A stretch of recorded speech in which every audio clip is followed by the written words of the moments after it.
L'événement cette semaine, c'est l'examen en séance publique du projet de loi de séparation et de régulation des activités bancaires.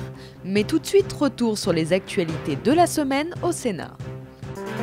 Lundi 18 et mardi 19 mars, les sénateurs ont examiné en séance publique le projet de loi portant prorogation du mandat des membres de l'Assemblée des Français de l'étranger et le projet de loi relatif à la représentation des Français établis hors de France. Ces deux textes ont été adoptés. Le gouvernement ayant engagé une procédure accélérée sur ces deux textes, ils ne feront donc l'objet que d'une seule lecture par le Parlement. Le gouvernement a présenté une réforme qui a deux ligne directrice. La première, avoir plus de proximité en multipliant le nombre d'élus. La deuxième chose, c'est que, en conséquence, le collège électoral pour l'élection des sénateurs des Français de l'étranger, qui se réduisait à 150 élus, sera, après cette réforme, de plus de 450 grands électeurs, ce qui améliore la représentativité et la démocratie pour cette élection des sénateurs des Français de l'étranger. L'avis du groupe UMP, des sénateurs UMP des Français de l'étranger sur ces deux projets de réforme de la représentation des Français de l'étranger, si nous étions tous d'accord pour qu'il y ait une réforme, si nous l'attendions, si nous la souhaitions, c'est la façon d'y parvenir qui nous a paru pour le moins étrange puisqu'il n'y a pas eu de concertation auparavant. La commission des lois du Sénat a adopté mercredi 20 mars le projet de loi ouvrant le mariage aux couples de personnes de même sexe. Les sénateurs ont souhaité conforter le texte adopté par les députés et proposer des solutions équilibrées, notamment sur le point de l'attribution du nom de famille applicable aux parents de naissance. Le projet de loi est actuellement en discussion au Sénat. On pense qu'il pourra être voté définitivement au cours du printemps et donc qu'il pourra s'appliquer à la fin du mois de juin ou au début de l'été, après le recours au Conseil constitutionnel.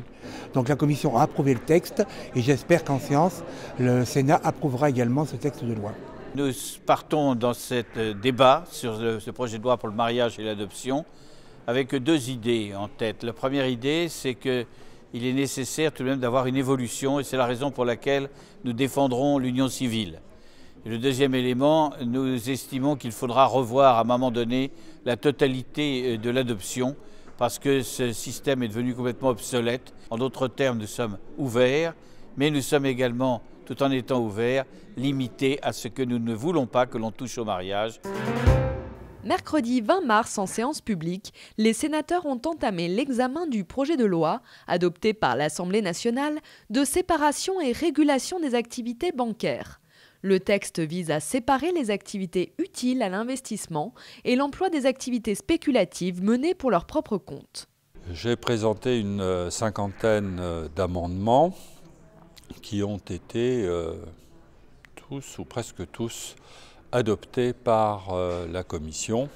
Ils portent sur les pouvoirs de l'autorité des marchés financiers, sur l'aménagement de la mécanique de la résolution et en particulier sur la dernière partie du titre qui traite de la consommation, de la protection des consommateurs. Ce projet de loi est utile et opportun.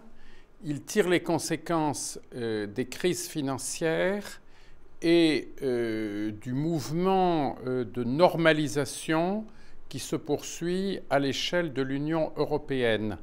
Plutôt que d'attendre une directive communautaire, le gouvernement propose un certain nombre d'avancées dans cette loi.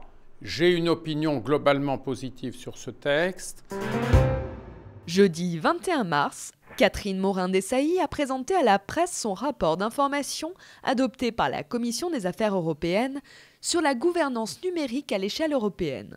Il est urgent que l'Union européenne, elle est à la croisée des chemins, se donne les moyens de sa souveraineté numérique.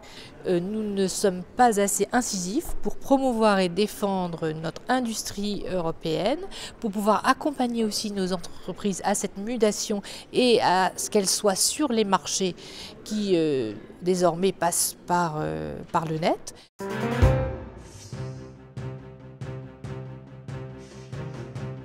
Mardi 26 mars, débat sur les enjeux et les perspectives de la politique spatiale européenne. Mercredi 27 mars, Inauguration de l'exposition, la 100e édition du Tour de France, sur les grilles du Jardin du Luxembourg. Jeudi 28 mars, examen de la proposition de loi relative à l'instauration du 27 mai comme journée nationale de la résistance.